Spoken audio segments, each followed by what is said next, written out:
Combine technical service examination நான் interview post 2025க்கு எல்லா ப்ராசஸுமே முடிஞ்சு ஃபைனலாக ரிசல்ட்ஸ்க்காக கேண்டிடேட்ஸ் எல்லாருமே வெயிட் பண்ணிட்டு இருக்காங்க. ஸோ ரிசல்ட்ஸ் வந்து ஜனவரி 23 வந்து ரிலீஸ் பண்ணியிருந்தாங்க. ஓசிபி வந்து பார்த்தீங்க அப்படின்னா 26/2, ஸோ அதுலேருந்து எக்ஸாக்டாக 1 month கழிச்சு ரிலீஸ் பண்ணியிருந்தாங்க. ரீசப்மிஷன் கேண்டிடேட்ஸோட டாக்குமெண்ட்ஸ் எல்லாத்தையும் வெரிஃபை பண்ணிட்டு மறுபடியும் ரீசப்மிஷனுக்கு 1 month டைம் எடுத்து 27/3/2026 கால் ஃபார் பண்ணியிருந்தாங்க. ரீசப்மிஷனுக்கான பீரியட் வந்து 28/3/2026 இருந்து 6/4/2026 வரைக்கும் டைம் கொடுத்துருந்தாங்க. ஸோ அதுலேருந்து இப்போ நான் கரெக்டாக சொல்லியிருந்தேன் 14 days வந்து டிஎன்பிஎஸ்சி டைம் எடுத்துப்பாங்க அப்படின்னு சொல்லிட்டு. ஸோ இன்னைக்கு தான் அந்த டேட்டு 24/2026. பட் இன்னைக்கு ரிசல்ட்ஸ் ரிலீஸ் ஆகுமா அப்படின்னா இன்னைக்கு 50%, ஹாஃப் ஆஃப் த சான்ஸ் தான் இருக்கு.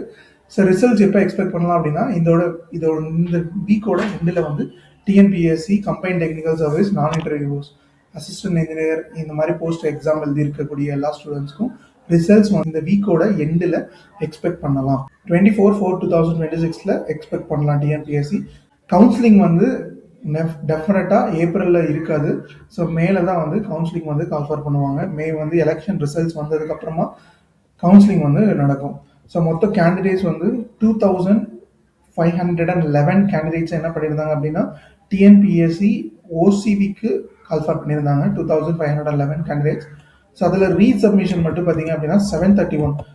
ஆவரேஜாக மொத்தம் 30% பீப்புள்ஸோட டாக்குமெண்ட்ஸில் வந்து எரர் இருந்திருக்கு. 29.11% வந்து எரர் இருந்திருக்கு.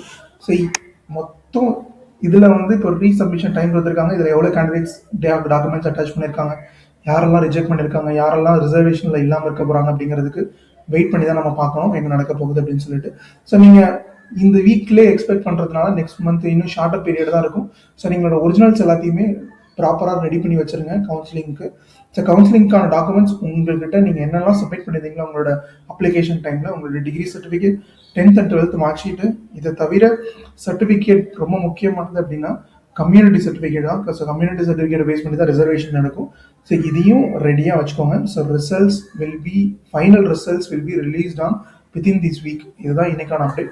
ஸோ இந்த மாதிரி யூஸ்ஃபுல் அண்ட் இன்ஃபர்மேட்டிவ் கண்டென்ட்க்கு நம்மளோட சேனலை மறக்காமல் சப்ஸ்கிரைப் பண்ணிடுங்க. Thank you so much.